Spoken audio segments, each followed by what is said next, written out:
jam 3. Oke, selamat siang atau selamat sore Bapak Ibu sekalian. Ya, terima kasih atas kehadirannya di diskusi tematik Ikatan Psikologi Sosial HIMSI. Hari ini kita akan melakukan diskusi tentang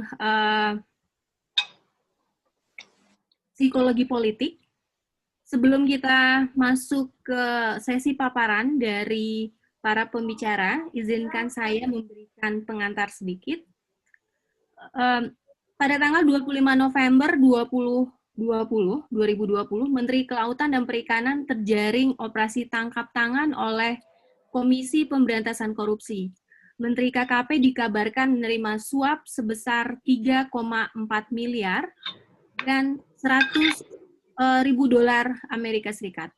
Selama berselang Minggu 6 Desember 2020 kemarin gitu ya, seorang menteri kembali terjerat OTT KPK. Kali ini Menteri Sosial menjadi target, tak tanggung-tanggung. Mensos terjerat korupsi bantuan sosial pandemi COVID-19 senilai 17 miliar rupiah. Dua kasus ini tentunya bukanlah cerita baru dalam upaya penanganan korupsi di Indonesia. Pada rentang semester awal tahun ini saja, KPK menerima 1.082 laporan gratifikasi. KPK sudah hampir 20 tahun berdiri, kasus korupsi masih saja tinggi. Indeks korupsi Indonesia juga masih saja tetap tinggi dibandingkan negara lain. Mengapa tidak juga jera? Bapak Ibu sekalian, inilah seri diskusi tematik Ikatan Psikologi Sosial, mengapa tidak juga jera, memahami korupsi dalam perspektif psikologi, bersama saya Winda Justisia, Koordinator Working Group Psikologi Politik Ikatan Psikologi Sosial, sebagai moderator Anda hari ini. Baik, tanpa perlu memperpanjang waktu lagi, kita akan masuk ke sesi paparan yang pertama. Kita sudah kehadiran dua pembicara di sini, Bapak Dr. Zainal Abidin dan Bapak Dr. Omar Khalifah Burhan. Saya akan memberikan kesempatan terlebih dahulu kepada Bapak Zainal untuk memberikan paparannya. Sebelumnya saya akan bacakan biografi singkatnya terlebih dahulu. Bapak Dr. Zainal Abidin adalah dosen tetap di Fakultas Psikologi Universitas Pajajaran Bandung, menyelesaikan pendidikan dasar hingga sekolah menengah atas di Bandung. Dia kemudian melanjutkan studi S1 di Fakultas Filsafat Universitas Gadjah Mada, Yogyakarta, serta S2 Psikologi di universitas yang sama dan S3 di Universitas Indonesia. Saat ini, selain mengajar mata kuliah psikologi politik, psikologi sosial, metode penelitian kualitatif, dan filsafat, dia juga banyak melakukan penelitian mengenai korupsi dan perilaku politik elit politik di Indonesia. Sejumlah karya tulis sudah dihasilkan oleh Pak Zainal, antara lain berupa buku dan artikel mengenai korupsi dan filsafat. Salah satu karya Pak Zainal ada di buku Psikologi Politik yang tadi sudah dibuka open order-nya ya. Oke. Baik, Pak Zainal, waktu dan tempat saya persilahkan. Apa Pak Zainal sudah bisa share screen-nya sekarang? Oke. Terima kasih Mbak Winda, moderator ya.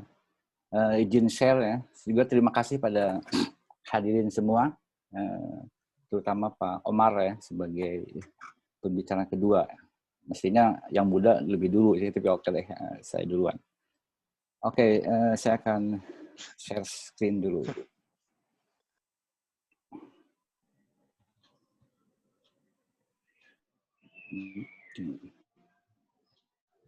Nah, oke, udah ya. Selamat siang. Saya diminta untuk menjelaskan mengenai korupsi dan nepotisme ya, dari perspektif psikologi. Dan ternyata kalau kita ya, itu kita tidak hanya bicara tentang nepotisme ansih ya. Karena selain bicara tentang korupsi juga sebetulnya nanti akan kita jelaskan juga bicara tentang cronyism, clientelism, dan sejumlah konsep-konsep lainnya. Ya. Tapi sebelum masuk ke situ, saya akan coba paparkan mengenai perspektif psikologi tentang korupsi. Nah, tahun 2015, Pak Ahwan dan Ibu Gani ya, itu menerbitkan sebuah buku yang cukup menarik, ya, yang judulnya adalah Sosiologi Korupsi. Dan buku itu menunjukkan bahwa ada 4 perspektif tentang korupsi, yaitu perspektif kultural, lalu perspektif politik, dan juga legal, dan yang terakhir adalah perspektif ekonomi. Jadi tidak ada atau tidak dicantumkan ada perspektif yang lain, yaitu perspektif psikologi. Buku yang sama yang saya tulis, yaitu tentang psikologi korupsi, itu tahun 2015, sehingga mungkin Ibu Gani dan Pak perspektif yang lain, yaitu perspektif psikologi tentang korupsi. Artinya bahwa korupsi itu bisa dikaji dari perspektif psikologi. Nanti akan kita lihat bahwa ada sejumlah teori dan sejumlah pendekatan untuk bisa menjelaskan mengenai korupsi, termasuk korupsi politik. Sesuatu yang menarik dalam kultur sekaligus juga di dalam negara kita. Nah, apa itu korupsi? Saya akan coba. Sebetulnya saya ingin melewati ini ya, apa itu korupsi, karena saya yakin Anda semua sudah tahu. Tapi rasanya tidak afdol kalau kita tidak mengutip World Bank yang mendefinisikan tentang korupsi secara cukup menarik dan juga banyak digunakan oleh para penulis tentang korupsi, yaitu bahwa korupsi pada dasarnya merupakan suatu misuse public power untuk keuntungan pribadi. Jadi ada penyalahgunaan di situ dan itu untuk tujuan pribadi. Definisi yang sama sebetulnya dikemukakan juga oleh Transparency International. Ya, ini juga banyak dikutip ya, yang mengatakan bahwa korupsi pada dasarnya merupakan suatu penyalahgunaan kekuasaan yang sudah dipercayakan pada pemegang kekuasaan, yaitu baik melalui penunjukan maupun juga melalui pemilihan umum atau juga pilkada.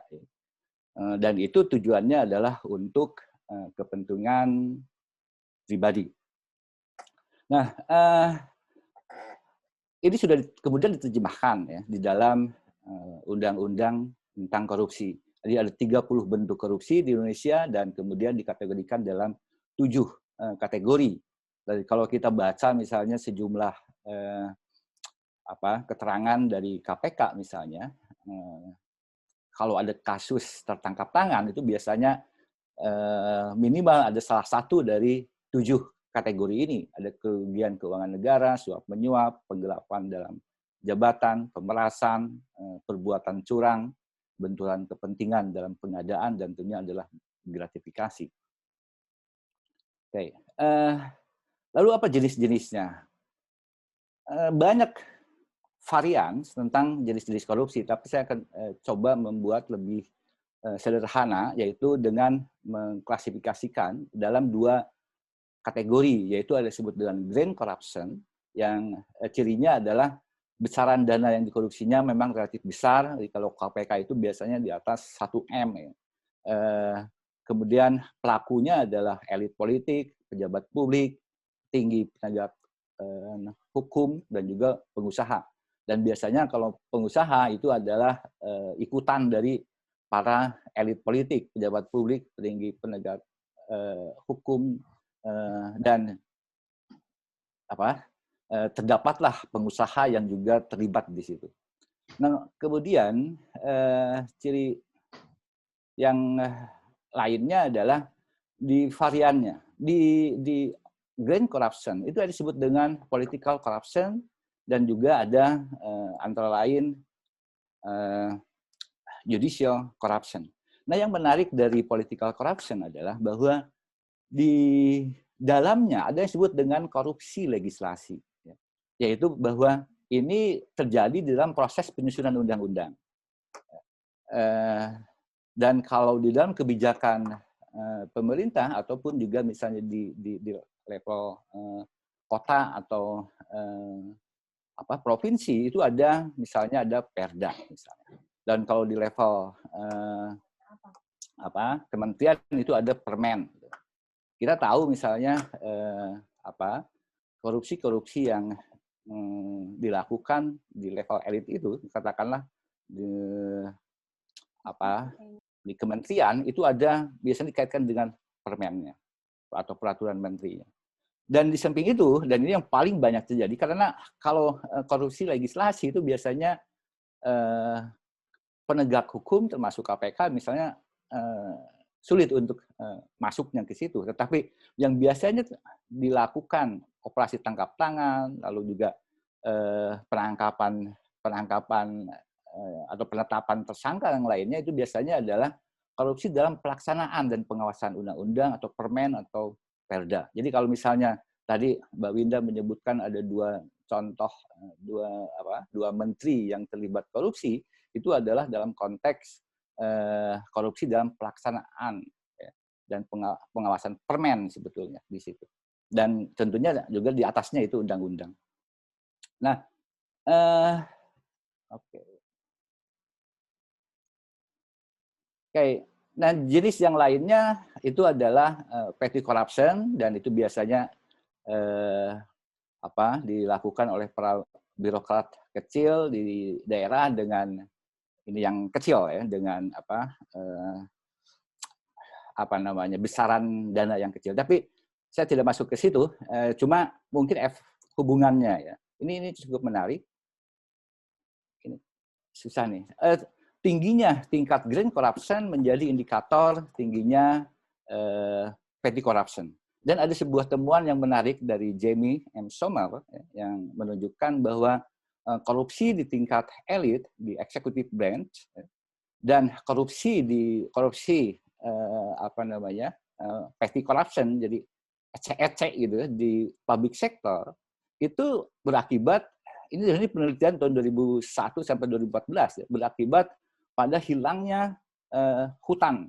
Ini menunjukkan bahwa dua jenis korupsi itu kalau bersinergi itu bisa berakibat fatal dalam konteks ini adalah dalam sumber daya alam.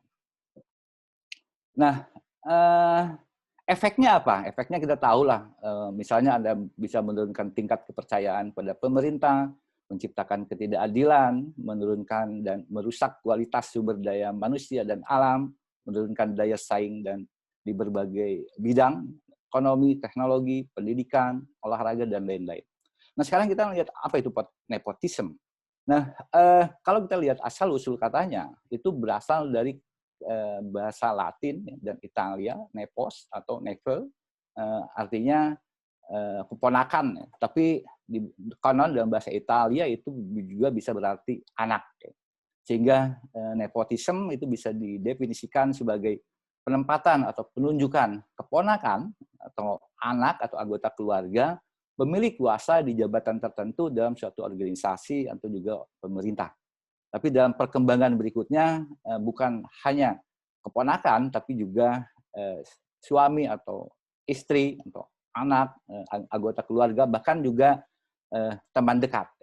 Nah, hubungan nepotisme dan korupsi itu cukup jelas, yaitu bahwa sejumlah pustaka kalau kita baca itu nepotisme itu selalu dihubungkan dengan korupsi, khususnya dalam korupsi politik. Karena basis penunjukan orang yang ditunjuk itu artinya orang yang ditunjuk oleh pemberi kuasa,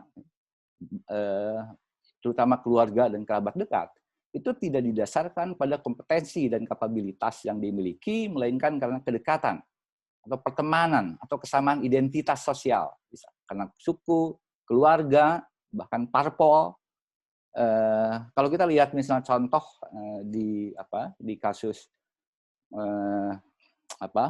Benuri itu, bayi ikan itu keterlibatan parpol, itu bukan keterlibatan parpol, maaf, sejumlah anggota parpol yang sama itu cukup jelas ya. Lalu ada golongan dan lain-lain, dan ini menunjukkan penunjukan tersebut berpotensi menciptakan dan meningkatkan korupsi. Ada survei yang cukup menarik yang dikemukakan oleh Malik bahwa di Indonesia nepotisme dinilai atau dipersepsi oleh masyarakat kurang merusak atau berbahaya dibandingkan kronisme. Tapi ada temuan yang menarik ya, yang saya baca dalam sebuah artikel, yaitu bahwa nepotisme itu pada dasarnya merupakan penyertaan modal dalam tanda petik, ya. Artinya investasi untuk mempermudah dan memperlancar melakukan korupsi berikutnya. Ini temuan yang ditemukan oleh Gafford dan Steinfeld tahun 2013. Dan kemudian ada juga temuan dari Dwi Fendi yang mengatakan bahwa korupsi itu berakar dalam masyarakat di mana nepotisme secara kultural diterima dan terstruktur oleh keluarga, kekerabatan, etnik, kepercayaan agama, dan tetangga atau neighborhood. Nah,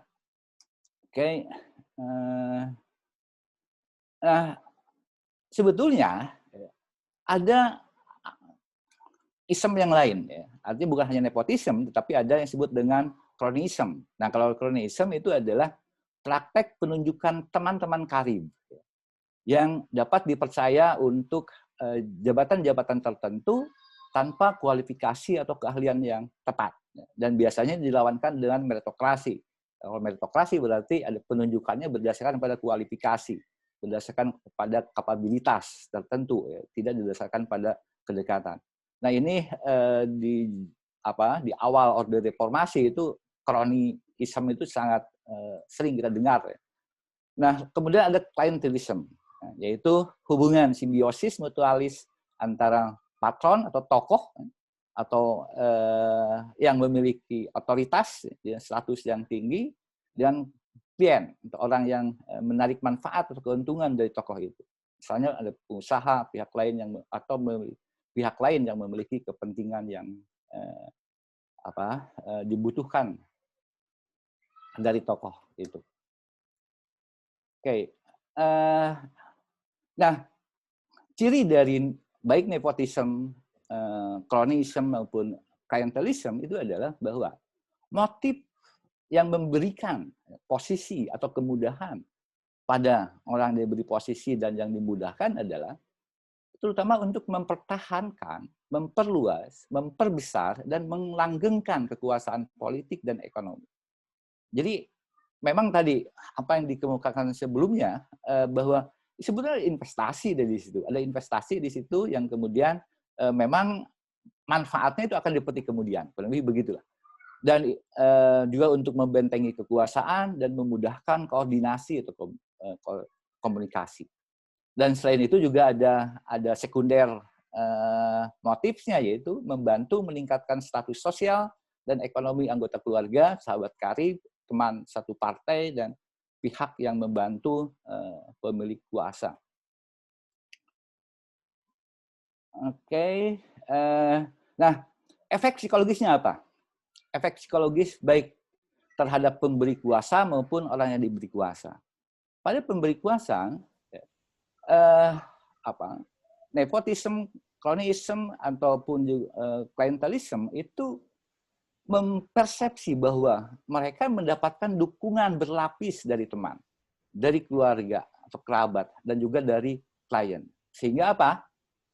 Mereka menjadi merasa nyaman menjalankan tugasnya, termasuk juga melakukan pelanggaran hukum di situ. Sedangkan bagi orang yang diberi kuasa, mereka seolah mendapatkan proteksi politik, ekonomi dari pemberi kuasa, sehingga merasa terlindungi, dan sebagai imbalannya dia harus patuh, setia, dependen, tergantung, dan melindungi marwah para pemberi kuasa itu. Mana yang paling berpeluang menyalahgunakan kekuasaan dari yang pemberi dan yang menerima. Ada sebuah penelitian yang menarik yang dilakukan oleh Faz, Halevi, dan Galensky tahun 2019. Tapi konteksnya bukan konteks korupsi sebetulnya, tetapi konteks pelanggaran hukum, terkhususnya berkaitan dengan kekerasan. Power, kekuasaan, ketika seseorang diberi kuasa atau memiliki kuasa, itu membebaskannya untuk bertindak berdasarkan pada kondisi psikologis atau internal tertentu dan perasaan-perasaan psikologis si pemilik kuasa itu.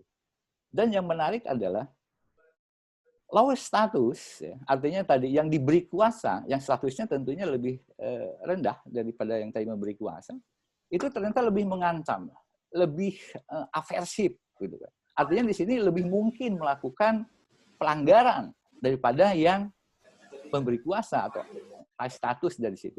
Ini sebuah temuan yang cukup menarik saya kira. Nah, lalu bagaimana menjelaskan mekanisme nepotisme, cronyism, dan juga klientelism,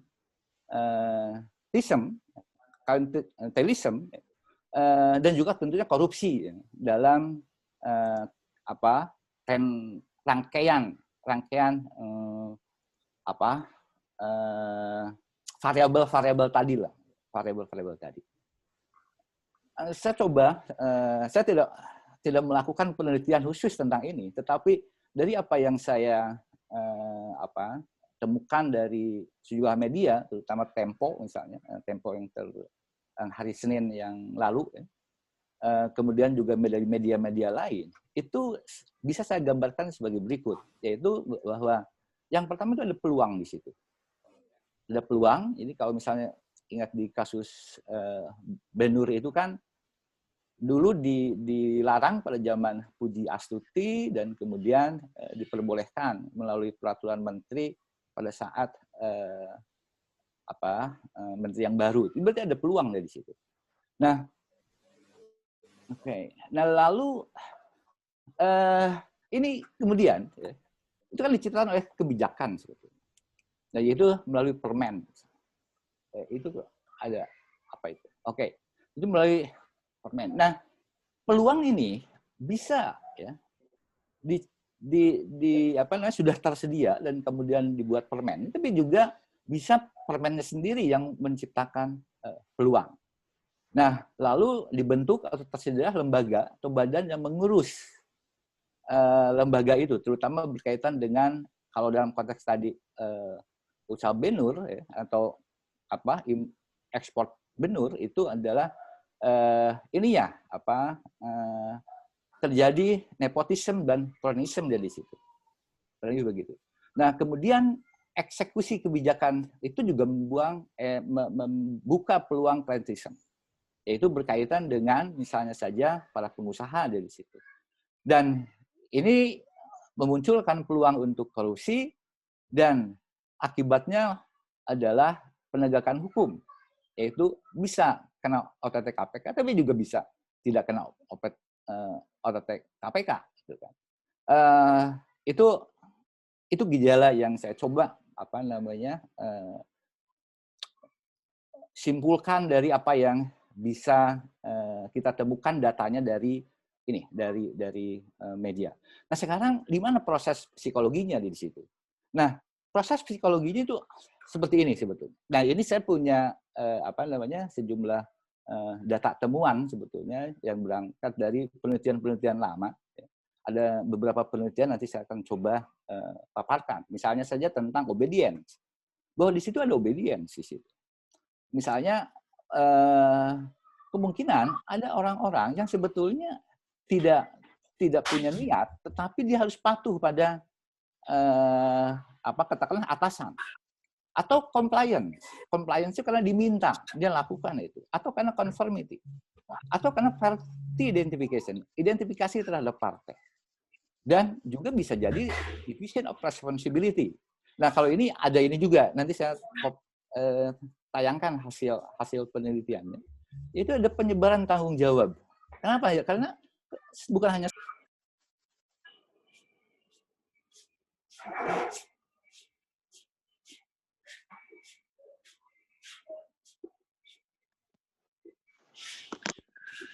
Mohon maaf, Pak Zainal itu termute sepertinya. Pak Zainal. Iya. Maaf, Ya. maaf. Baru ya? Termute-nya baru ya? Iya, termute sedikit tadi. Okay. Sekitar 10 detik lah. Oh, oke, makasih. Ya. Nah, jadi ada proses psikologisnya, yaitu diproses di dalam kelompok, yaitu ada obedience, ada compliance, ada conformity, ada fairty identification, ada vision of responsibility. Tapi juga bisa kita temukan gejala yang lain dalam proses individual, seperti denial, rasionalisasi, banality bahkan. Jadi banality itu suatu proses, suatu kondisi psikologis di mana suatu tindakan kejahatan itu sudah dianggap biasa karena sering kita temukan, gitu kan. Sehingga itu menjadi sesuatu yang biasa karena seolah-olah menjadi bagian dari kehidupan kita. Lalu ada moral disengagement atau satu persepsi bahwa apa yang dilakukan yang berkaitan dengan persoalan moral itu tidak dilakukan, tetapi tindakan-tindakan yang immoral yang saya lakukan itu pada dasarnya bukan bagian dari persoalan moral. Jadi ada upaya untuk justifikasi. Lalu juga ada cognitive bias, ada accountability, dan lain-lain. Ini yang bisa kita jelaskan, ya, proses-proses psikologisnya. Nah, saya akan tunjukkan sebuah contoh, sebuah temuan ya, yang kami lakukan penelitiannya tahun 2018 yang lalu di saat itu masih punya akses ke sebuah lapas ya. Dan kemudian kami mewawancari beberapa partisipan. Di situ ada politisi, ada mantan pejabat publik.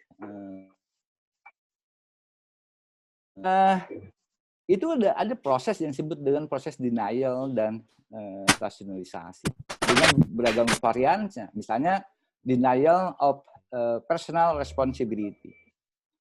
Pernyataan-pernyataan yang dikemukakan misalnya mereka mengatakan bahwa apa yang dilakukan itu sebetulnya bukan tanggung jawab saya, gitu. Kenapa? Karena sistemnya. Jadi dia menyalahkan sistem. Sistemnya yang membuat semua orang melakukan tindakan korupsi. Dan saya adalah korban dari sistem itu. Itu adalah denial of responsibility. Lalu ada displaying responsibility. Jadi membebankan tanggung jawab pada orang lain. Dia misalnya kutipannya adalah sebetulnya saya tidak melakukan itu, tapi pemimpin saya ya, yang mengorbankan saya. Saya jadi korban juga, jadi sama gitu. Kemudian diffusing responsibility, ya, usaha untuk mengurangi responsibility dengan menyebarkannya pada orang lain. Dan ini juga bisa muncul dari pernyataan-pernyataan seperti misalnya bukan saya yang bukan hanya saya saja gitu yang memberikan. Nah ini pengusaha nih yang memberikan suap ya, pada petugas itu, karena pengusaha seperti saya biasanya memang untuk mendapatkan proyek itu melakukan hal seperti itu. Dan itu ada sejumlah upaya untuk melakukan denial dan rasionalisasi dari situ. Saya tidak akan munculkan semuanya. Nah, lalu ada temuan yang ini dan penelitian yang lain ya, tapi mungkin waktunya terlalu panjang, nanti saya jelaskan. Ya. Tapi kurang lebih begini. Zainal, waktunya mungkin bisa dipercepat lagi sekitar 5 menit ya, Pak ya. Oke. Makasih. Iya, sebentar ini. Saya akan ini dalam konteks parlemen. Dalam konteks parlemen. Tapi saya akan coba simpulkan aja. Tapi karena masih ada 5 menit, saya akan coba kemungkinan penjelasan yang lain ya. Ini saya baca sebuah artikel yang ditulis Ramirez ya, di orang Spanyol, dan itu menarik ininya. Ini botolnya. Teorinya menarik bahwa korupsi itu bisa terjadi kalau reward of corruption-nya, jadi keuntungan dari korupsinya lebih besar daripada hukuman jika dia ditangkap dan probabilitas jika dia ditangkap. Jadi korupsi itu begitu. Dan kalau korupsinya lebih kecil, kalau reward-nya lebih kecil, maka non-corruption, dia tidak akan melakukan korupsi begitu. Jadi ada pertimbangan kognitif. Meskipun mungkin kalau kita menggunakan teori Kahneman, itu mungkin akan dibantah. Gitu. Karena apa? Karena pada dasarnya decision making pada manusia, apalagi dalam konteks politik, itu tidak selalu rasional ya, karena ada head instinct, naluri-naluri yang sifatnya irasional. Oke, kesimpulannya apa yang bisa kita tarik dari sini? Itu bahwa psikologi dapat menjelaskan mekanisme psikis atau psikologis dan perilaku pelaku korupsi, nepotisme, cronyism, dan clientelism berdasarkan teori-teori psikologi, khususnya psikologi individual, psikologi kelompok, psikologi sosial, dan tentunya psikologi politik. Namun, psikologi memerlukan pengetahuan tentang pendekatan atau perspektif non-psikologi yang tadi di awal disebutkan, yaitu perspektif hukum, politik, ekonomi, dan budaya, agar penjelasan tentang korupsi dari perspektif psikologi lebih komprehensif. Oke, saya kira itu sebagai paparan awal. Terima kasih.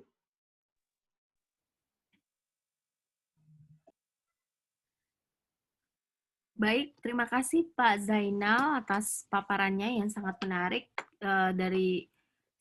Dari paparan tadi mungkin bisa saya rangkum sedikit. Ternyata memang korupsi itu pertama banyak jenisnya ya Pak ya. Terus yang kedua ternyata ini pengetahuan baru juga bagi saya, itu erat kaitannya dengan nepotisme. Sepertinya ini nanti juga akan dibahas oleh Pak Umar. Dan yang ketiga, banyak sekali mekanisme psikologis yang bisa kita gunakan untuk menjelaskan kenapa korupsi ini masih terus berlangsung sampai sekarang, misalnya soal pembahasan tentang pembagian tanggung jawab, kemudian penyangkalan adanya peran individu lalu menyalahkan sistem, dan lain sebagainya. Kepada para peserta yang ingin menyampaikan pertanyaan kepada Pak Zainal, bisa dituliskan dulu di chat box. Nanti akan saya bacakan setelah paparan dari narasumber kedua kita. Baik. Pembicara kedua kita adalah Bapak Dr. Omar Khalifah Burhan. Pak Omar lahir di Banda Aceh, menyelesaikan S1-nya di Universitas Indonesia pada tahun 2008, lalu mengambil S2 di Belanda, dan S3 juga di Belanda ya, Pak Burhan ya. S2-nya di University, S3-nya di Leiden University dengan beasiswa LPDP. Saat ini bekerja sebagai dosen psikologi di Universitas Sumatera Utara. Minat risetnya adalah terkait dengan nepotisme, selain itu juga terkait aspek-aspek psikologi sosial lainnya seperti hubungan antar kelompok, keberagaman, psikologi budaya, performa individu dalam kelompok, dan juga road behaviors. Baik, selanjutnya waktu dan tempat saya persilakan kepada Pak Omar. Baiklah, terima kasih Mbak Winda. Assalamualaikum warahmatullahi wabarakatuh.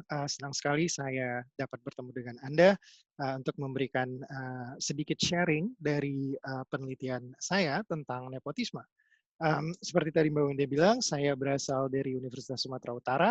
Saat ini, bila Anda nanti memiliki pertanyaan-pertanyaan lanjutan setelah presentasi ini, atau mungkin terpikirkan untuk melaksanakan penelitian bersama, Anda dapat menghubungi saya via email di omar@usi.ac.id. Tapi saya baru saja lupa, ternyata saya belum share screen. Okay, let's do that. izin share screen ya. So how do I do this in Zoom? Saya tidak familiar dengan Zoom, jadi maaf kalau saya Di agak lelet. bagian bawah itu ada tulisan share screen. Oke. Oke, udah tershare screen-nya? Iya, sudah. Mas Ahmad. Ya, oke, great. Ya,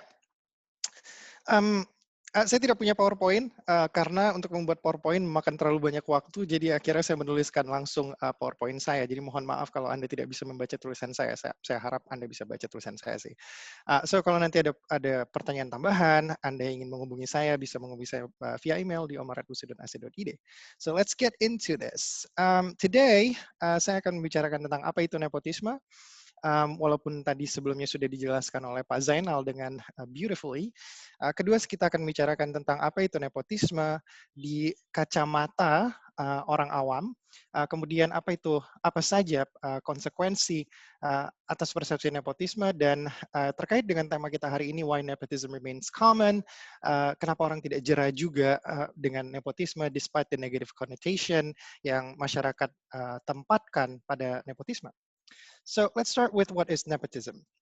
Kalau kita buka Undang-Undang Republik Indonesia nomor 28 tahun 1999, ini adalah definisi nepotisme berdasarkan hukum kita. Setiap perbuatan penyelenggara negara secara melawan hukum yang menguntungkan kepentingan keluarganya dan atau kroninya di atas kepentingan masyarakat, bangsa, dan negara.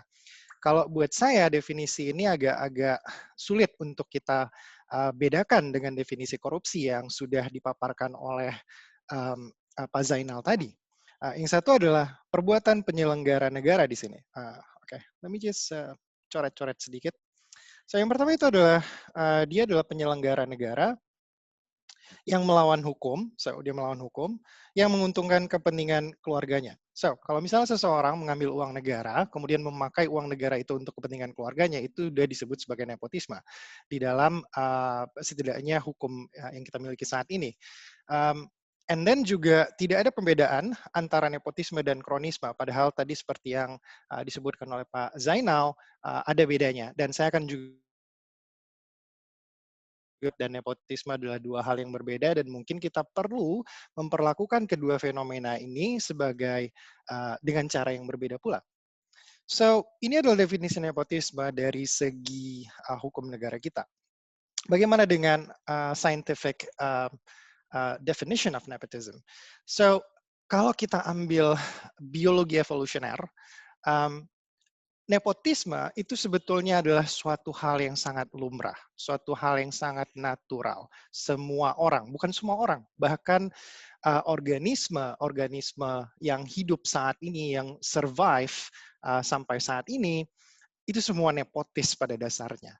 Sebagai contoh, ground squirrel atau tupai tanah. Tupai tanah itu akan menjeritkan alarm call, jadi akan memperingatkan keluarganya apabila ada predator yang datang. Tapi kalau misalnya di sekitar si tupai ini tidak ada anggota keluarganya, dia tidak akan meneriakkan alarm call. Jadi alarm call ini khusus dia lakukan apabila ada predator yang datang. Nah, hal ini adalah hal yang costly buat si tupai ini. Kenapa? Karena dengan memberikan alarm call, semua perhatian predator akan tertuju kepadanya, sehingga ia menjadi mangsa yang lebih mudah daripada yang lain. Tapi kenapa? Pertanyaannya kenapa tupai mau merelakan diri dia dengan behavior yang sangat costly untuk menyelamatkan keluarganya? Well, menurut Hamilton, ada rumusnya, bahwa nepotisme atau altruisme terhadap anggota keluarga itu akan dilakukan apabila fitness benefit yang akan diterima oleh penerima manfaat nepotisme itu lebih besar daripada fitness cost yang dikeluarkan oleh pemberi nepotisme. Dan kalau B dan C ini lebih besar daripada setengah dari coefficient of relatedness, nepotism is most likely to happen. Apa maksud ini semua? Maksud ini semua mungkin akan lebih jelas kalau saya berikan sedikit diagram kekeluargaan. So, ceritanya nih, seorang perempuan menikah dengan seorang laki-laki, kemudian mereka melahirkan anak. So, melahirkan anak, and then melahirkan anak. Coefficient of relatedness antara si laki-laki dan perempuan ini practically is 0. Tapi coefficient relatedness antara si ibu dengan si anak perempuan misalnya ini adalah 0,5. Kemudian coefficient antara si ayah dengan anak laki-laki juga 0,5. So, basically, kalau misalnya kita lihat hubungan coefficient of relatedness antara keluarga, ibu, ayah, dan anak-anak mereka, itu semuanya adalah 0,5. Nah, Hamilton sudah membuat perhitungan. Setelah ia buat perhitungan, kurang lebih si ayah atau si ibu akan rela mengorbankan diri dia dengan misalnya rela mati untuk anaknya, dengan asumsi bahwa si anaknya ini suatu hari nanti akan menghasilkan 2 orang offspring.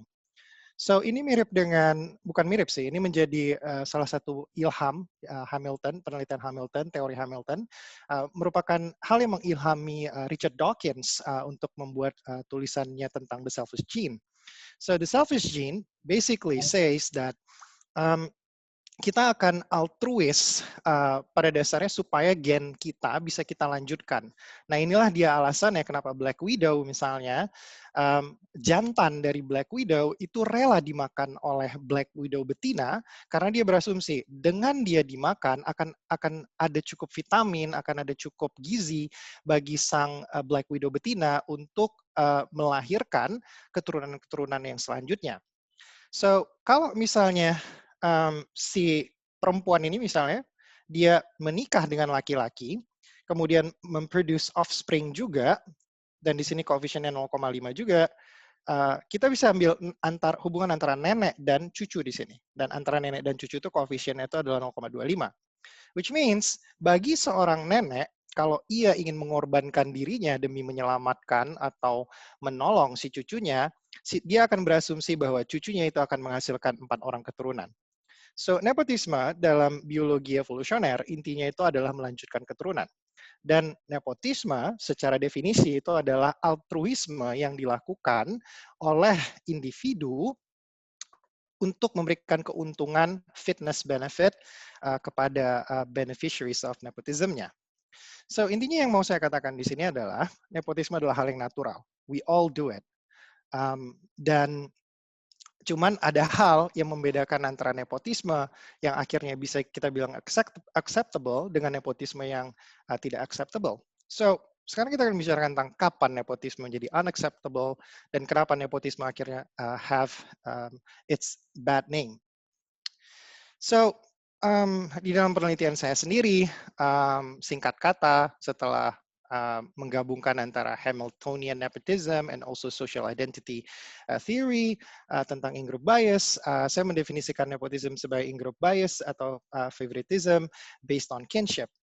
So, in-group bias adalah terminologi yang sangat umum, dan kalau misalnya kita exhibit bias berdasarkan kultur misalnya, dan kita sebut sebagai etnosentrisme. Kalau misalnya kita exhibit bias berdasarkan negara, then we call that as nationalism. Kalau kita exhibit bias berdasarkan seks atau jenis kelamin, then we call that sexism.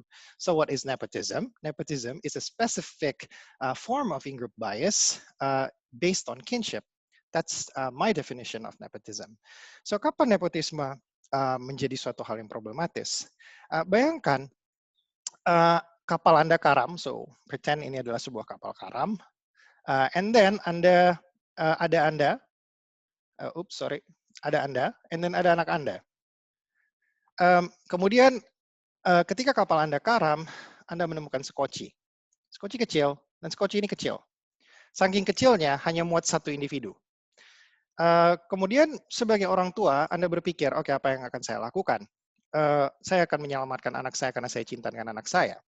So, Anda akan meletakkan anak Anda di sini, and then Anda akan berenang, and possibly mati di tengah laut. But that's perfectly acceptable. Itulah nepotism yang perfectly acceptable. But what about, bagaimana kalau misalnya kasusnya kita tambah variabel baru? Variabel baru adalah Anda masih berdua dengan anak Anda, seperti ini. And then Anda menemukan sekoci yang di dalamnya sudah ada anak orang lain. What do you do? Opsi Anda dua.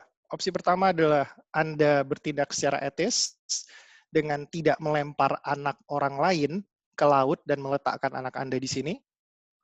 Or opsi kedua, Anda bertindak tidak etis.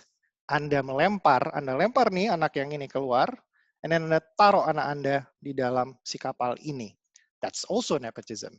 So in a nutshell, what I'm trying to say adalah nepotisme menjadi problematikal ketika kecintaan kita kepada keluarga, prioritas kita terhadap keluarga berarti kita merugikan banyak orang lainnya. that's when nepotism becomes problematic.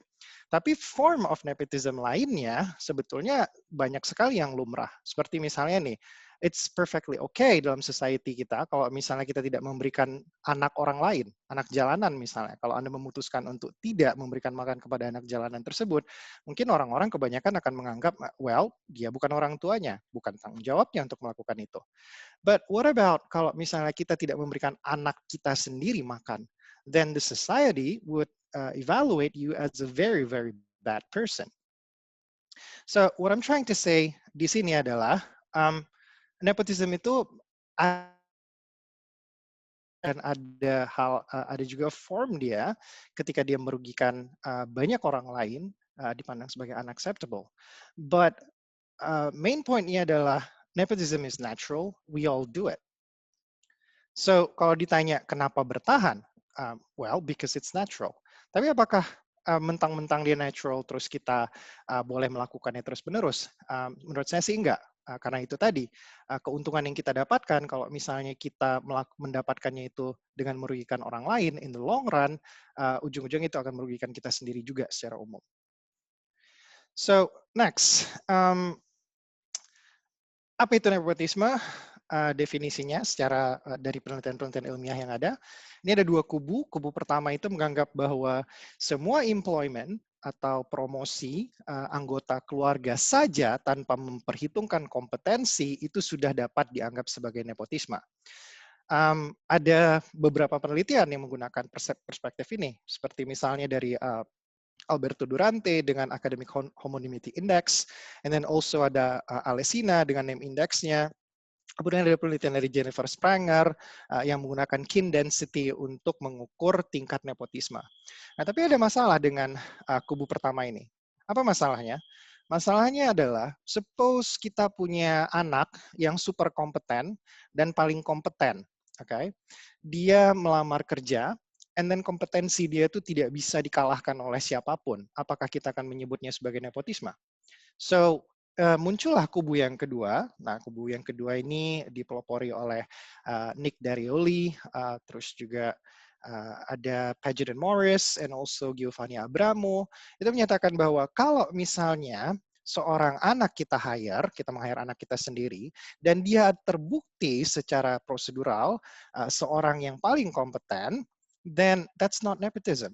Jadi kalau misalnya kita meng-hire anak yang kompeten, anak kita sendiri yang kompeten, kita nggak bisa menyebutnya sebagai nepotisme. Nah, ini dua kubu yang berbeda. Penelitian saya itu bukan tentang actual nepotism. Jadi sejauh ini kita berbicara tentang perdebatan tentang what is actual nepotism. Bagi saya yang lebih penting lagi mungkin adalah persepsi nepotisme. Apa yang dipersepsikan oleh orang awam sebagai nepotisme. Kenapa orang awam lebih penting?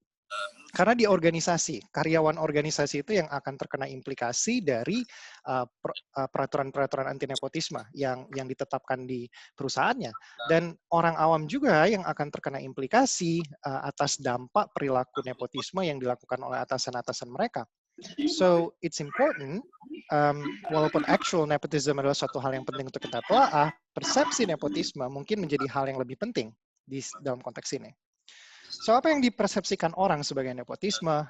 Saya melakukan 5 studi sih, dan nanti bisa saya share. Studi ini sudah dipublikasikan di Organizational Behavior and Human Decision Processes. Bagi yang tertarik mungkin bisa meng-email saya dan saya bisa mengirimkan artikelnya ke Anda, atau mungkin nanti saya akan share via chat link untuk mengakses artikel tersebut. So, intinya dari penelitian yang saya lakukan adalah, kalau Anda adalah seorang anak dari manajer Anda, okay? Anda adalah seorang anak dari manajer Anda. Kalau Anda tidak kompeten nih, ya, Anda akan dianggap sebagai perekrutan Anda akan dianggap sebagai nepotisme apabila dibandingkan dengan seorang yang bukan anggota keluarga. Okay. Jadi Anda tidak kompeten nih, padahal sama-sama nggak kompeten nih, dua-duanya apakah Anda anggota keluarga atau Anda bukan anggota keluarga. Kalau Anda tidak kompeten, Anda tetap dipersepsikan sebagai nepotis daripada orang yang tidak punya anggota keluarga. Nah, pola yang sama juga muncul ketika Anda adalah seorang yang kompeten. Anda ceritain orang yang kompeten nih, perfectly fine seharusnya, ya kan? Cuman tetap saja orang memandang rekrutmen Anda sebagai nepotisme. Jadi atribusi yang diberikan kepada Anda yang kompeten ini tetap saja nepotisme dibandingkan sama perekrutan orang yang tidak punya anggota keluarga. So, in this sense, ternyata orang awam atau penelitian ini saya lakukan di 24 organisasi, mereka memandang bahwa selama Anda adalah seorang anggota keluarga, it doesn't really matter apakah Anda kompeten atau tidak. Anda tetap akan dipersepsikan sebagai beneficiary of nepotism. Kemudian di studi saya yang selanjutnya, saya menambah kondisi yang tambahan. Kondisi tambahan itu adalah kondisi friend untuk merefleksikan kronisme di dalam eksperimental design saya. Nah, kemudian saya juga bertanya-tanya di penelitian sebelumnya, kenapa bisa orang yang super kompeten juga dianggap sebagai beneficiary of nepotism kalau dia anggota keluarga. So, di sini saya melihat dua macam justice. Yang pertama itu adalah saya melihat distributive justice, dan yang kedua itu saya melihat procedural justice. Nah, apa hasil penelitian yang saya dapatkan? Yang saya dapatkan adalah, so, di kondisi ketika Anda adalah seorang yang tidak kompeten, misalnya, dan Anda punya anggota keluarga, Anda level keadilan perekrutan Anda dari segi distributive justice itu sama saja, sama rendahnya dengan kalau Anda adalah seorang teman dari manajer, atau sama dengan apabila Anda seorang yang tidak dikenal sama sekali dengan manajer. Jadi sama-sama rendah dia pada dasarnya. Nah, kemudian kalau Anda adalah seorang anak, ini juga pada dasarnya sama-sama rendah, jadi tidak ada perbedaan signifikan di sini. Kalau Anda adalah seorang yang super kompeten juga, dibandingkan dengan apabila Anda adalah seorang teman atau Anda seorang stranger bagi manajer yang meng-hire Anda akan dianggap sama-sama, rekrutmen Anda akan dianggap sebagai sama-sama adil dari segi distributif. Nah, ini menunjukkan bahwa sebetulnya para partisipan penelitian dari berbagai organisasi ini itu paham betul bahwa sebetulnya sang orang yang punya keluarga, kalau dia kompeten, dia memang beneran kompeten. Dari segi kompetensi tidak ada masalah dengan orang ini. Nah, terus di mana ada masalahnya? Kenapa bisa kita mendapatkan hasil yang pertama ini? Well, itulah dia masuk yang namanya procedural justice. Nah, ternyata yang menjadi masalah adalah ketika kita adalah seorang anak dari manajer kita, kalau kita punya kompetensi yang low, kita punya kompetensi yang rendah nih, kita dianggap hiring kita atau perekrutan kita itu dianggap secara prosedural tidak adil, atau dianggap bahwa pasti ada prosedur yang disalahgunakan supaya kita dapat direkrut oleh manajer, oleh orang tua kita. Dan ini apabila kita bandingkan dengan kondisi kita sebagai kawan, atau kita bandingkan dengan kondisi kita sebagai stranger kepada manajer. Nah, pola yang sama persis juga muncul ketika kita highly competent. So, meskipun kita sudah highly competent, apabila kita adalah seorang anak dari manajer, then people would still perceive employment kita pasti melibatkan prosedur yang disalahgunakan atau prosedur yang tidak benar. So, masalah nepotisme di mata para partisipan penelitian saya setidaknya, itu bukan masalah meritokrasi ternyata. So, surprisingly, kalau kita buka literatur tentang nepotisme, semuanya itu kayaknya membicarakan tentang meritokrasi, tentang distributive fairness. So, kalau kita membicarakan meritokrasi itu adalah tentang distributive fairness. Tentang sejauh apa kalau kita bekerja keras, kita akan mendapatkan hasil. So, di dalam prinsip meritokrasi, seorang yang super kompeten seharusnya mereka yang layak untuk mendapatkan pekerjaan. Nah, tapi sebetulnya di dalam persepsi nepotisme bukan meritokrasi yang menjadi masalah utama. Yang menjadi masalah utama itu adalah kecurigaan orang bahwa pasti ada suatu prosedur yang disalahgunakan oleh pihak-pihak yang berkuasa untuk menempatkan anak-anaknya di dalam posisi-posisi yang strategis.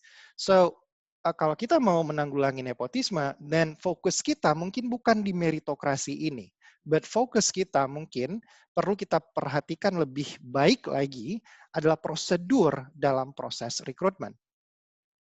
Nah, kemudian kita akan melihat dampak nepotisme. So, di dalam suatu eksperimen, saya meminta mahasiswa S2 di berbagai universitas, di 3 universitas di Sumatera Utara, untuk membaca job opening, job announcement, and then saya minta mereka pada dasarnya untuk memilih ke universitas manakah mereka akan melamar kerja apabila mereka hanya boleh melamar satu saja. Nah, di dalam konteks ini Universitas A, jadi kita sebut aja Universitas A, nggak usah disebut namanya, itu secara kehidupan sehari-hari itu dianggap yang paling nepotis. Okay? Dan ternyata ya emang iya, pas saya tanya partisipan mana universitas yang paling nepotis, mereka meranking Universitas A ini sebagai universitas yang paling nepotis. Apa hasilnya? Semakin tinggi persepsi nepotisme, jadi once persepsi nepotisme partisipan itu berada pada level 3, itu ada sekitar 60% sampai dengan 83% kalau saya nggak salah, kemungkinan mereka tidak akan melamar ke Universitas A. So, mereka akan lebih prefer melamar ke Universitas B atau Universitas C. Nah, ini tentunya akan merugikan Universitas A in the long run. Why? Coba bayangkan, Universitas A buka job openings. Yang ngelamar cuma 2 orang. Universitas B yang melamar ada 20 orang, which ini adalah yang terjadi. So, di CPNS, kalau saya nggak salah itu di CPNS beberapa tahun yang lalu, itu hanya ada 3 orang kalau tidak salah yang melamar di Universitas A, dan ada sekitar 20 orang yang melamar di Universitas B.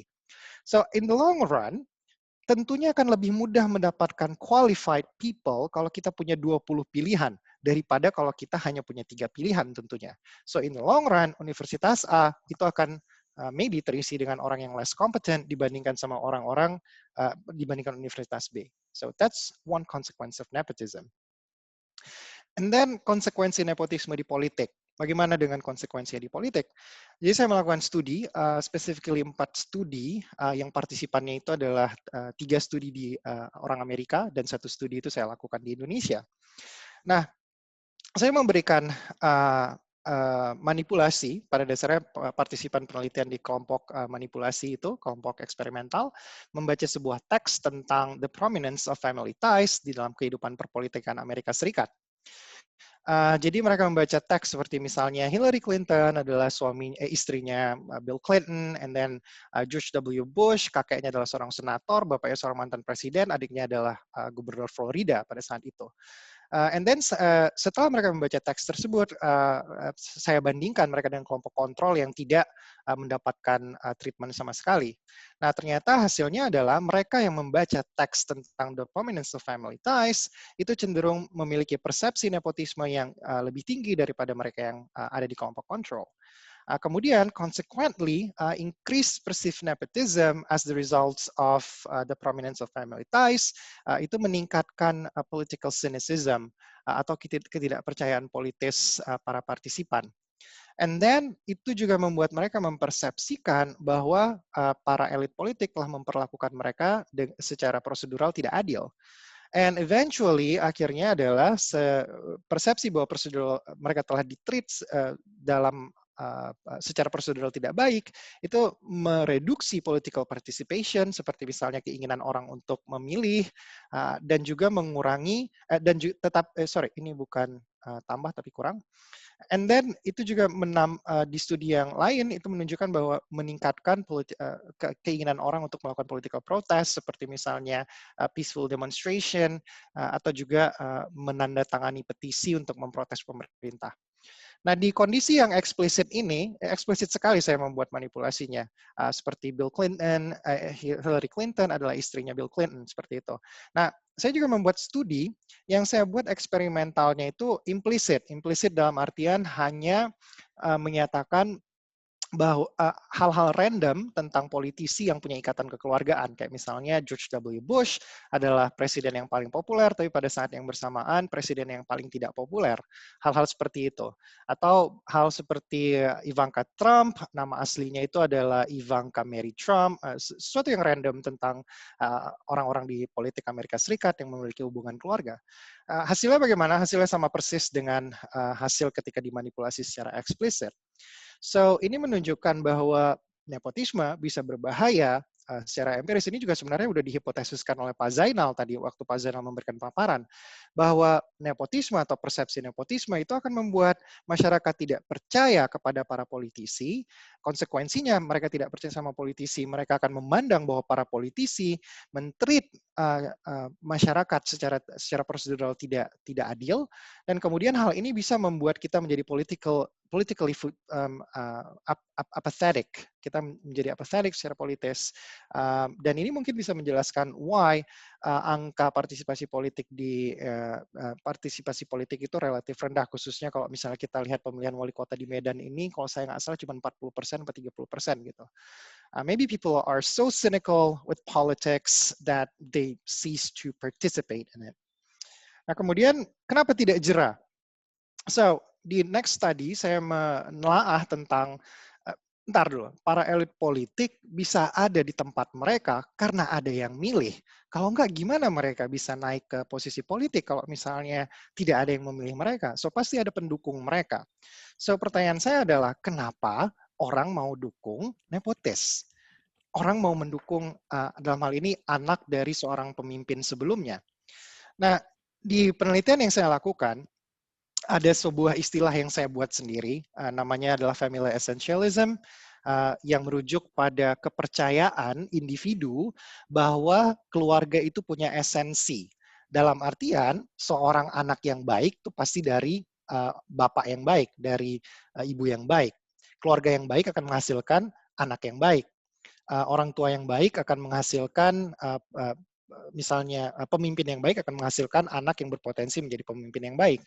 Nah, theoretical reasoning saya itu berdasarkan ada yang disebut sebagai leaders transference theory, dan berdasarkan leaders transference theory, ketika seorang pemimpin baru mirip dengan pemimpin yang lama, anggota organisasi akan seolah-olah mentransfer karakteristik pemimpin yang lama, pemimpin yang lama, karakteristiknya itu seolah ditransfer kepada pemimpin yang baru. Dengan demikian, kalau misalnya pemimpin yang baru ini ada kemiripan karakteristik tertentu dengan pemimpin yang lama, kalau pemimpin yang lama adalah pemimpin yang efektif, penerimaan anggota organisasi terhadap pemimpin yang baru itu lebih bagus. Nah, kalau misalnya pemimpin yang lama itu adalah pemimpin yang nggak efektif, yang nggak bagus, penerimaan terhadap pemimpin baru yang mirip dengan pemimpin yang lama ini jadi lebih tidak bagus.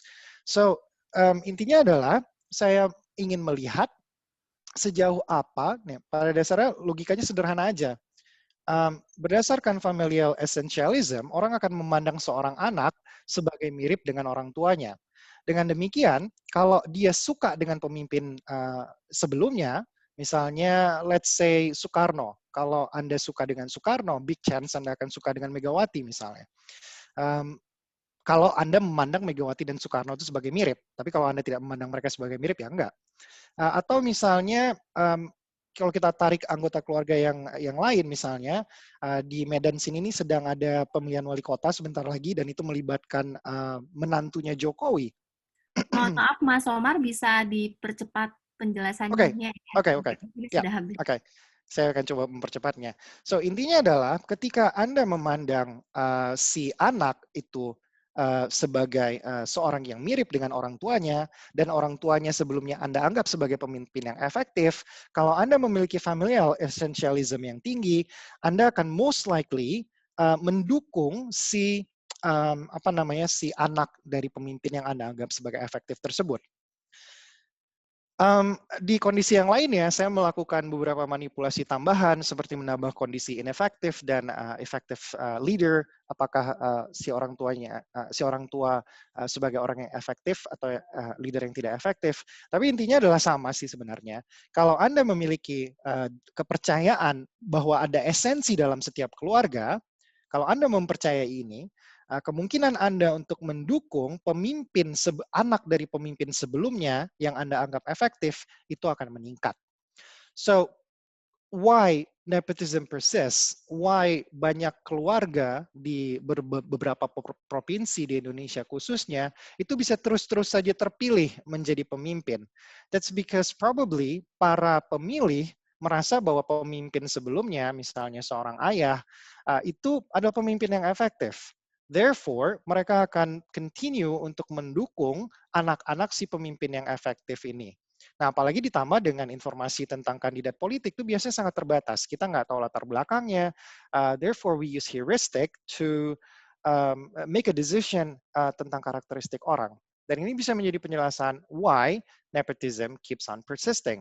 Because ada pendukungnya.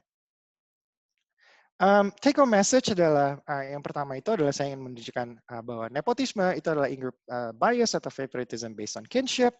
Actual nepotism itu tidak sama dengan perceived nepotism, dan perceived nepotism mungkin lebih penting daripada actual nepotism.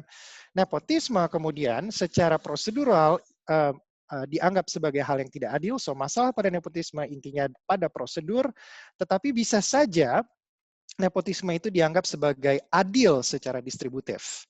Kemudian yang ingin saya sampaikan juga adalah nepotisme berdampak detrimental, apakah itu konteksnya organisasi maupun politik. Kemudian kenapa tidak jera? Yang pertama itu adalah nepotism is a natural thing to do. And then, kenapa tidak jera juga? Because like father, orang menyimpulkan seperti ekspresi like father, like son, atau buah tidak jatuh jauh dari pohonnya. So, an effective leader dipercaya oleh sebagian orang, khususnya mereka yang punya belief in familial essentialism yang tinggi, bahwa anak seorang pemimpin yang efektif, pemimpin yang efektif akan menghasilkan anak yang juga akan menjadi pemimpin yang efektif. Kurang lebih seperti itu sharing saya hari ini. I'm open to discussion. Terima kasih. Saya kembalikan kepada Mbak Winda sebagai moderator. Baik, terima kasih Mas Omar atas paparannya yang sangat menarik sekali, kaya data. Kayaknya semua penelitiannya sudah diuji secara eksperimental ya ini Mas ya. Jadi Ya. Jadi hubungan kausalitasnya sudah cukup bisa dipercaya lah. Jadi beberapa hal yang bisa kita ambil dari paparan Mas Omar ini, pertama, ini yang menarik menurut saya, nepotisme itu adalah in-group bias atau favoritism berdasarkan kinship. Walaupun kelihatannya pembahasannya ini sosial atau politik gitu ya, tapi penjelasannya sangat evolutionary sekali menurut saya. Lalu kemudian juga ada bahasan soal bagaimana nepotisme itu terus berlanjut karena adanya pemahaman bahwa pemimpin yang nepotis itu ternyata efektif juga, lalu kemudian ada pesan turun-menurun dari orang tua ke anak, dan sebagainya. Oke. Saya akan mulai dengan sesi tanya-jawab sekarang. Saya ingatkan kembali kepada peserta yang ingin menyampaikan pertanyaan kepada para pembicara, silahkan tuliskan di chat box, akan saya coba rangkum dan tanyakan. Tapi sebelumnya saya mau mengingatkan lagi bahwa pre-order buku Psikologi Politik saat ini sudah dibuka. Link pre-ordernya sudah ada di chat box. Jumlah halaman itu ada sekitar 600 halaman. Harganya sangat murah untuk jumlah halaman sebanyak itu, yaitu 160.000. Buku ini diterbitkan oleh penerbit buku Kompas, dan ya di sini ada tampilan daftar isinya, ada 14 chapter di sini, 14 bab. Semua bahasan mulai dari teori-teori dasar hingga topik-topik kontemporer, psikologi politik bisa ditemukan di buku ini. Dan buku ini juga mendapatkan endorsement dari banyak sekali nama-nama figur political scientist, ilmuwan komunikasi, dan juga pastinya ketua himpunan psikologi sendiri. Di antaranya ada nama-nama seperti Mas Burhan Muhtadi, Mas Philip Permonte, Pak Saiful Mujani, dan juga ada Dr. Inaya Rahmani dari Departemen Ilmu Komunikasi FISIP, dan juga ada endorsement dari James Liu, salah satu editor di Political Psychology Journal. Oke, baik, demikian iklannya. Baik, kita mulai sesi tanya-jawab kita sekarang. Baik, pertanyaan pertama untuk Pak Zainal dulu nih. Ada yang menanyakan begini, Pak. Mungkin Pak Zainal tadi ngebahas atau pernah mendengar teori Gon teori dari Jack Boland soal peranan faktor kayak greed, opportunity, need, expose gitu ya. Dan juga ini berkaitan dengan cost benefit model. Nah, pertanyaannya adalah bagaimana caranya kita bisa menghilangkan faktor psikologis greed gitu Pak ya. Jadi ini kita berbicara tentang peranan faktor individual gitu Pak. Jadi ini faktor ketamakan ini tuh punya peranan nggak sih Pak? Sebenarnya kalau punya peranan, bagaimana cara kita bisa menguranginya Pak Zainal? Oke, terima kasih. Tadi yang bertanya itu siapa? Yang bertanya namanya tertulis di sini Ori Darpito dari Inspektorat Kabupaten Simalue. Oke. Terima Maaf kasih. kalau saya salah menyebutkan. Saya manggilnya Bu apa Pak Ori aja ya. Oke, ini pertanyaannya menarik ya, yang berkaitan dengan masalah greed. Dan kalau kita baca sejumlah perpustakaan, bahkan komentar-komentar yang dilakukan oleh para pengamat tentang korupsi, itu greed itu seolah-olah menjadi bagian yang tidak terpisahkan dari korupsi. Tapi kalau kita lihat ya, teori-teori tentang korupsi dari perspektif psikologi itu tidak begitu besar ininya gaungnya. Tapi intinya yang ingin saya sampaikan adalah bahwa korupsi itu penyebabnya sangat kompleks, beragam. Tadi saya sudah menunjukkan ada beragam teori yang bisa menjelaskan mengenai penyebab korupsi. Nah, oke, salah satunya memang greed. Jadi saya tidak memasukkan unsur itu. Nah, kalau kita tekankan bahwa greed itu berpengaruh, oke, itu greed berpengaruh. Berarti bagaimana caranya? Ya caranya tidak lain adalah menurunkan atau mengeliminir greed itu menjadi apa? Menjadi suatu yang menjadi tidak greed, artinya tidak. Maaf, Pak Zainal lagi share screen apa nggak sengaja, Pak? Oh, nggak sengaja saya. Oh iya, oke. Enggak, ini QR viewing Zainal Hidayat. Zainal Hidayat bukan saya kayaknya. Oh, bukan ya? Mungkin ada peserta yang saya. tadi share screen? Ini pesertanya dibikin nggak bisa share screen kali Mbak Winda. Iya, makanya. Sekarang. Gimana nih? Oke, terima kasih. Kawan kebetulan aja namanya Zainal, tapi bukan Zainal Abidin, Zainal Hidayat. Mungkin kesamaan nama Zainal. Nah, ya berarti menurunkan. Tetapi gini, untuk menurunkan korupsi, katakanlah intervensi untuk menurunkan korupsi, pastinya tidak cukup hanya menggunakan atau menurunkan satu variabel aja. Mestinya lebih komprehensif.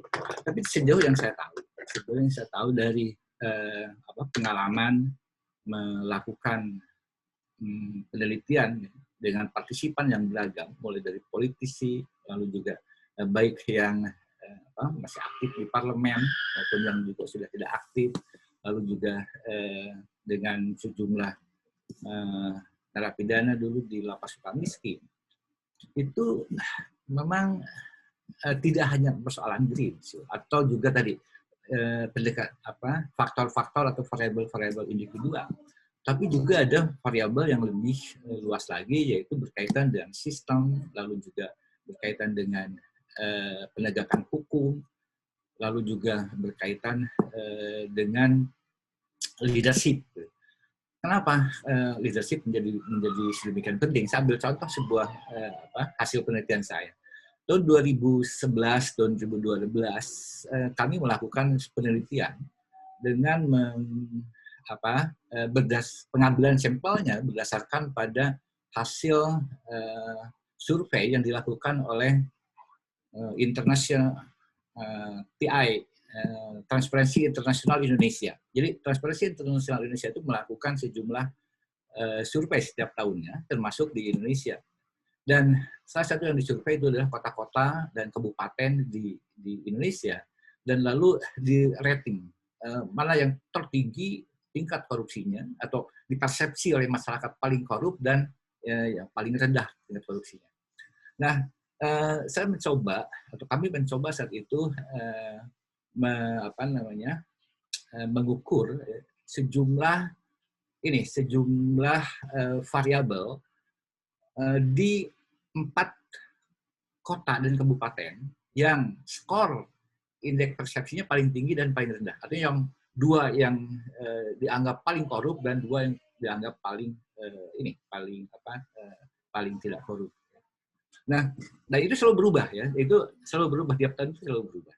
Dan yang menarik adalah ketika kami identifikasi sejumlah variabel apa yang antara lain yang membedakan antara misalnya antara korup dan yang tidak kurang tinggi persepsi korupsinya adalah masalah persepsi tentang korupsi. Leadership. Jadi misalnya gini, yang menjadi partisipan itu adalah memang birokrat ya, di Pemda, baik kabupaten maupun kota. Nah, pada Pemda yang dipersepsi paling rendah persepsi korupsi, artinya yang dianggap paling tidak korup gitu, itu peran leader itu cukup besar itu. Artinya kenapa? Antara lain adalah bukan masalah figurnya, tetapi juga kemampuan di dalam membangun sistem. Membangun sistem apa? Misalnya saja sistem saat itu 2011 itu jarang Pemda-pemda yang perizinan satu pintu misalnya. Dan itu dengan adanya itu, jadi sistem yang dibangun dengan cukup ketat dan juga leader yang cukup, itu justru menurunkan tingkat korupsi sekaligus juga persepsi publik ya tentang korupsi itu jadi positif gitu kan. Ini berbeda dari yang tadi yang yang terkorup. Itu pertama persepsi terhadap leadernya. Dalam hal ini leader itu adalah leader tertinggi ya. Dalam ini adalah kalau di kabupaten adalah bupati, kalau di kota itu berarti wali kota. Yang terkorup itu memang persepsinya memang negatif. Berarti dari ininya gitu kan, dari dari birokratnya ya, dari birokrat atau ASN di Pemda itu. Kemudian juga sistem itu belum terbangun.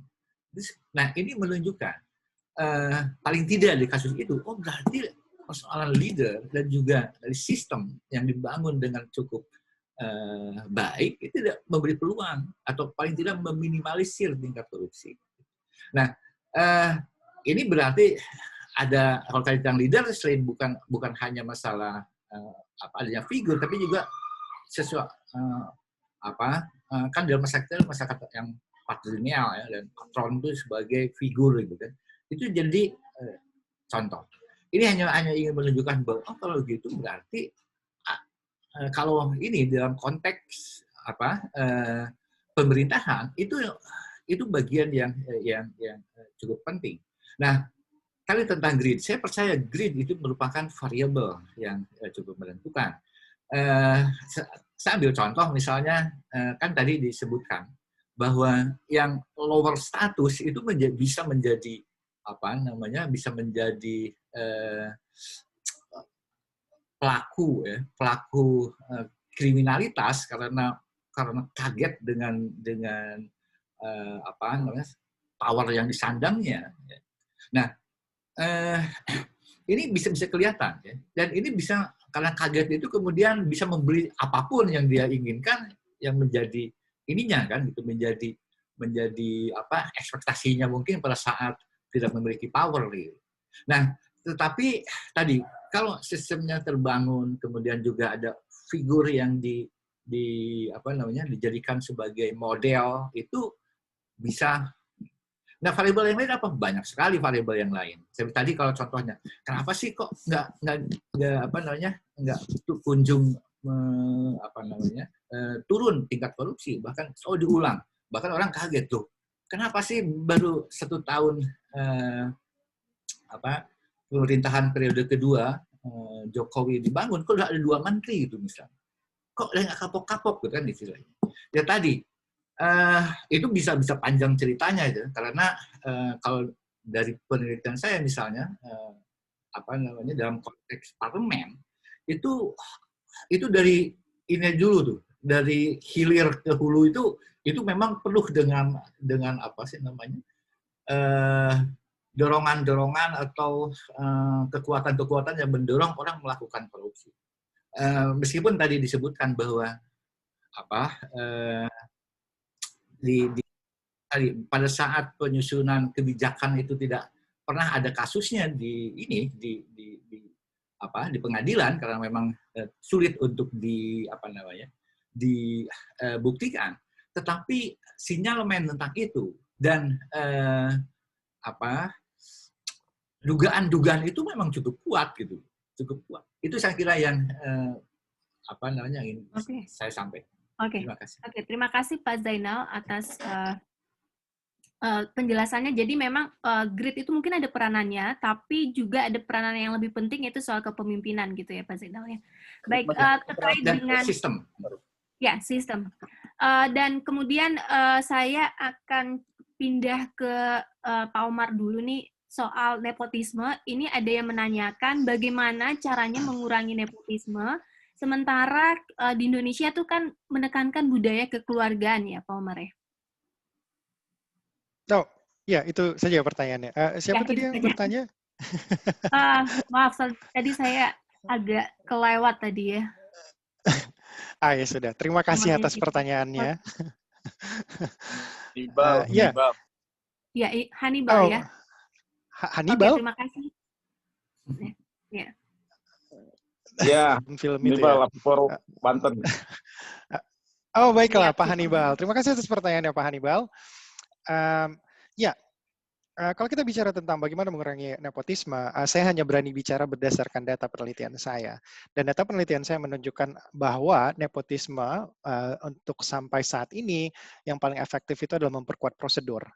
Jadi kalau misalnya kita berbicara tentang prosedur perekrutan PNS misalnya, dan prosedur yang harus dikuatkan, pastikan bahwa prosedur itu adalah transparan, pastikan bahwa tidak ada ruang bagi para nepotis untuk melakukan tindakan. Nah, dengan prosedur yang jelas, ada sosialisasinya, saya rasa ini akan mengurangi persepsi nepotisme juga di antara para kandidat-kandidat yang akan melamar kerja. Dengan penguatan prosedur ini, secara teoretikal, kalau kita ambil Leventhal Justice Theory misalnya, prosedur adalah tata cara untuk mengambil keputusan atas reward yang ingin diberikan.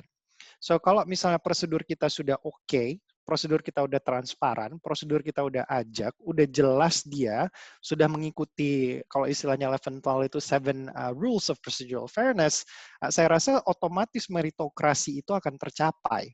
Nah, tapi kalau kita hanya fokus sama meritokrasi, menurut saya ini adalah langkah yang kurang tepat. Kenapa?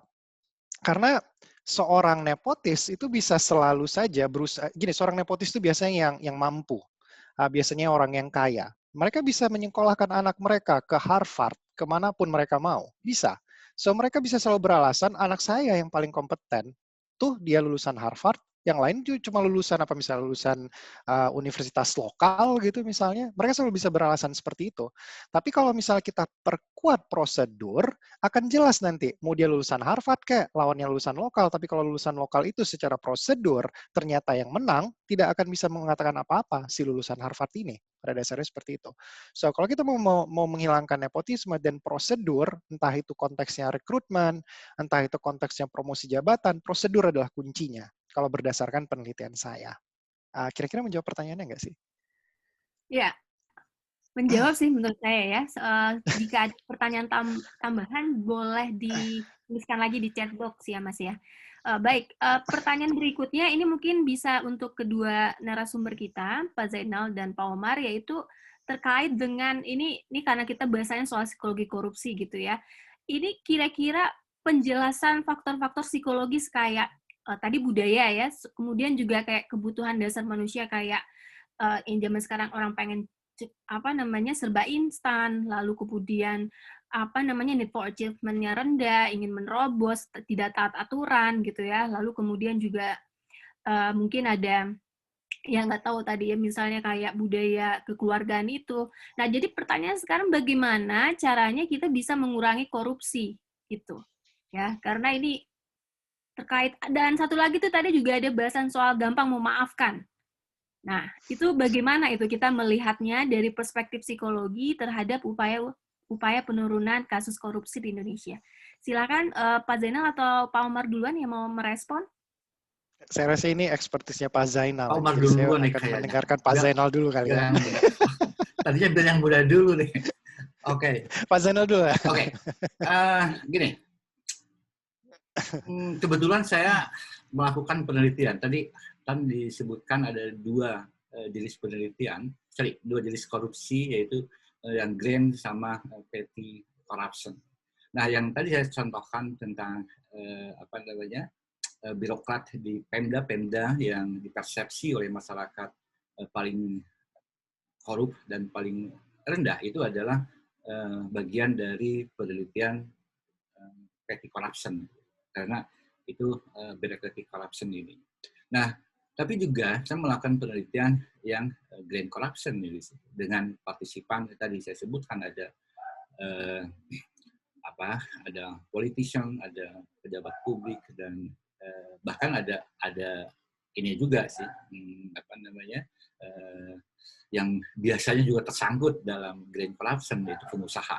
Meskipun sebetulnya kalau KPK kan tidak menyasar ya, tapi karena terlibat di dalam korupsi pejabat publik dan politisi, maka mereka juga otomatis terlibat. Nah, lalu apa yang kami temukan? Antara lain salah satunya adalah saya setuju dengan tadi Pak Omar tentang rekrutmen. Itu ternyata dalam misalnya di sistem inilah pertama misalnya kalau di birokrasi itu rekrutmennya berkaitan dengan rekrutmen ASN. Tapi dalam konteks parlemen itu tentunya adalah politician, ya kan. Nah, ini menurut sejumlah keterangan ternyata di dalam sistem rekrutmen itu seleksi di sejumlah ini yang saya tahu ya, di sejumlah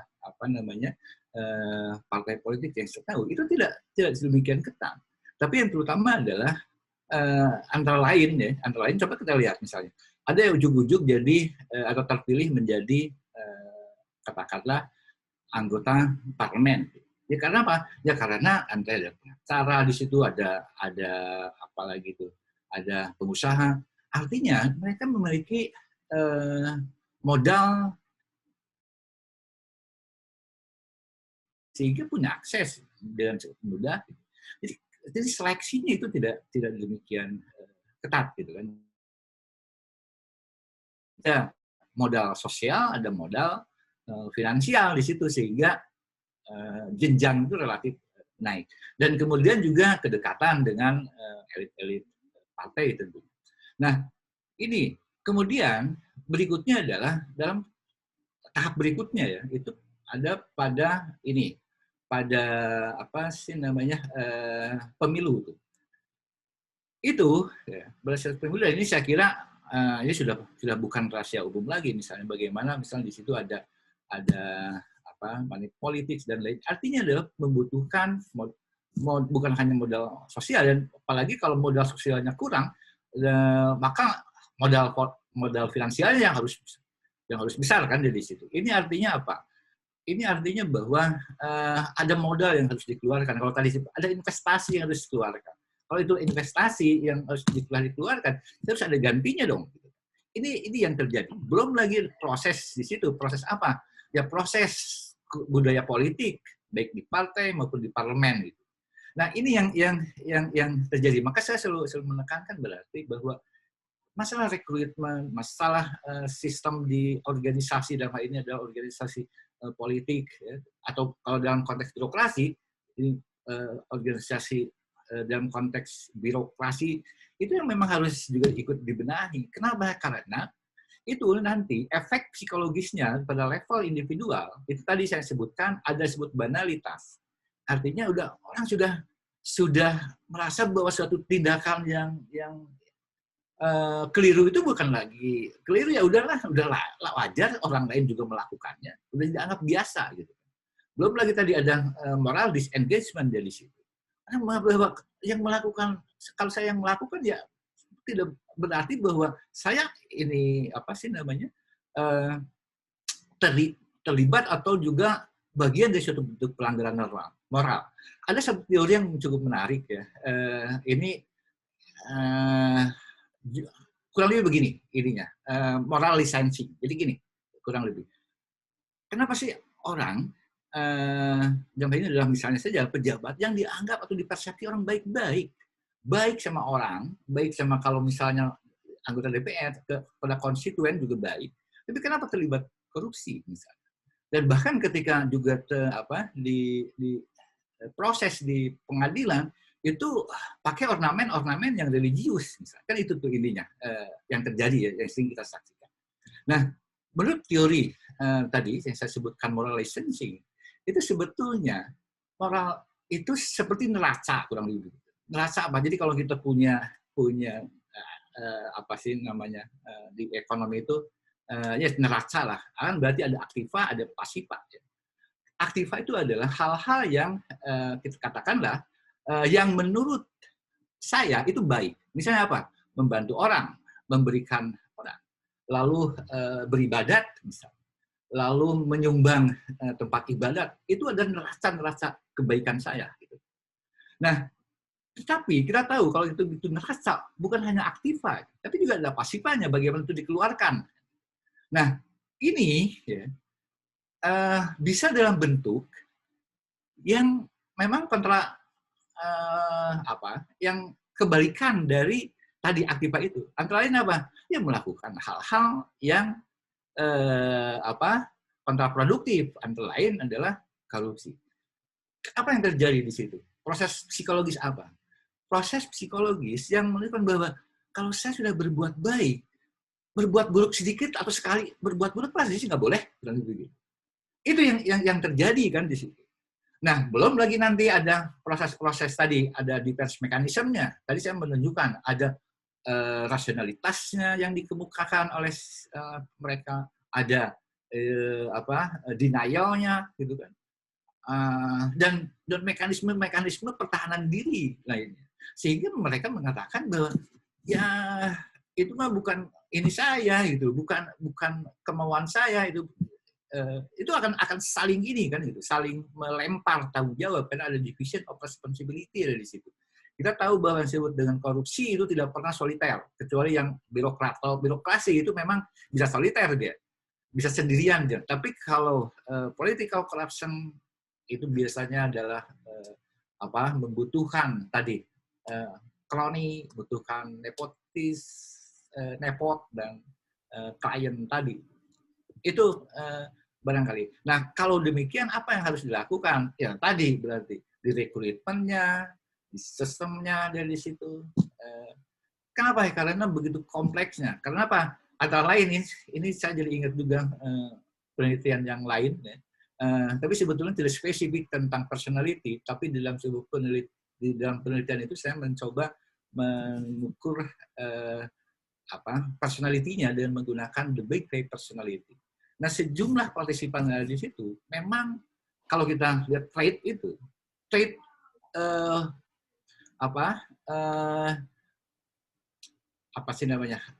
extraversion-nya yang paling dominan. Nah, kalau ini motifnya dari misalkan dari ada Zainal tadi, Zainal yang lainnya bukan Zainal Abidin, menyebutkan ada motif achievement motifnya rendah, itu betul. Jadi power motifnya tinggi, tetapi ini yang rendah gitu. Dibandingkan, saya tidak mengatakan itu rendah dalam pengertian ini karena mereka juga berprestasi, tapi dibandingkan dibandingkan powernya itu rendah. Tapi selain power apa ya? Afiliasi. Karena mereka jago kan berafiliasi. Mereka jago melakukan hubungan baik interpersonal maupun juga intergrup. Saya kira itu. Terima kasih Pak Zainal, menarik banget penjelasannya. Jadi ini lagi sistem ya, sistem perlu kita perbaiki untuk mengatasi masalah korupsi ini. Baik, kita pindah ke Pak Omar. Silahkan responnya Pak Omar, mungkin karena waktu kita sudah semakin sempit.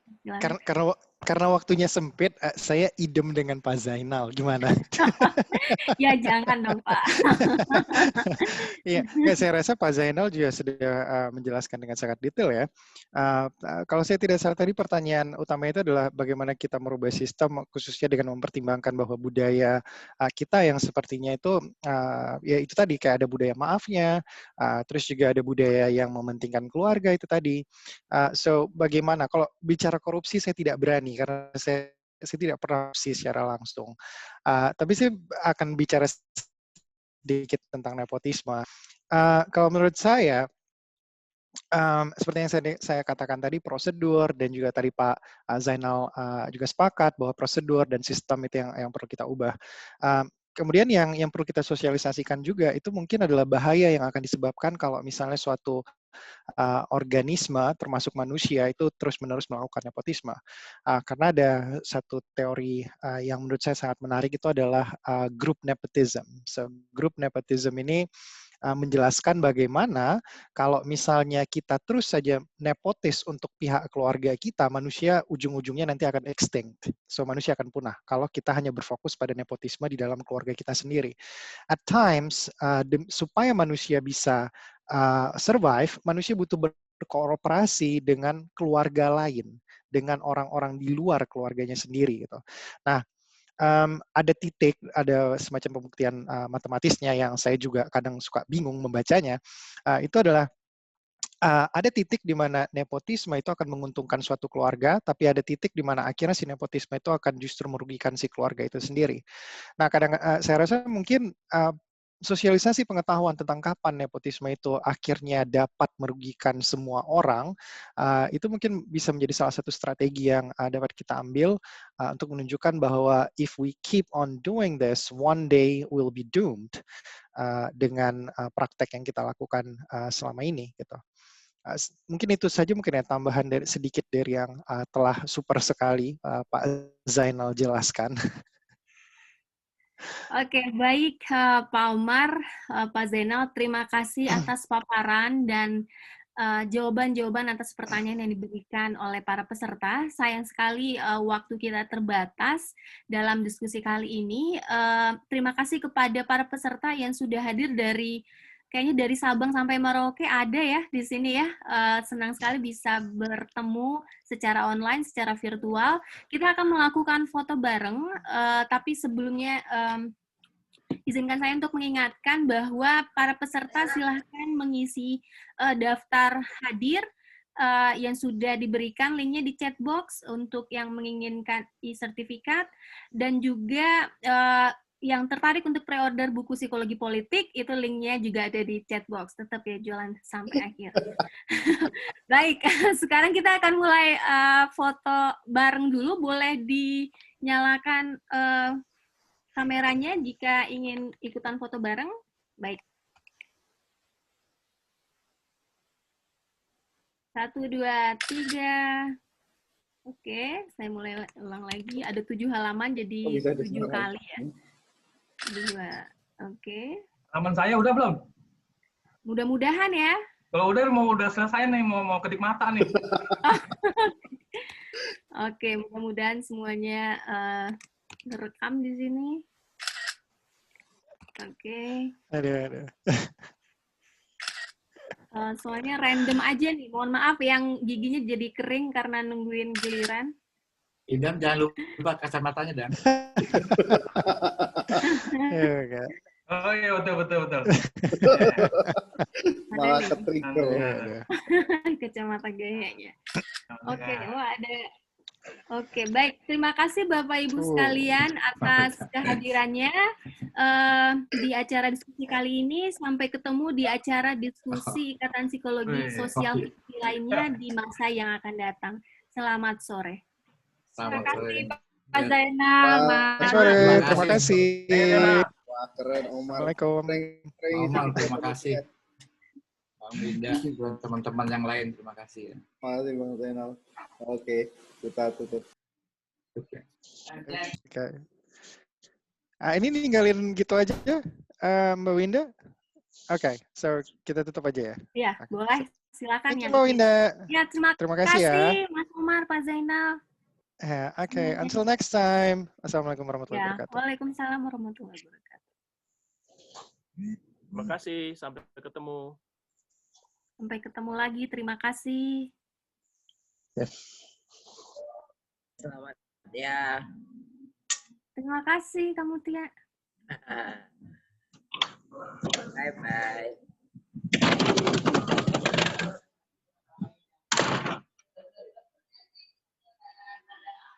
Masih ada yang sudah absen ya. Kayaknya udah benar deh.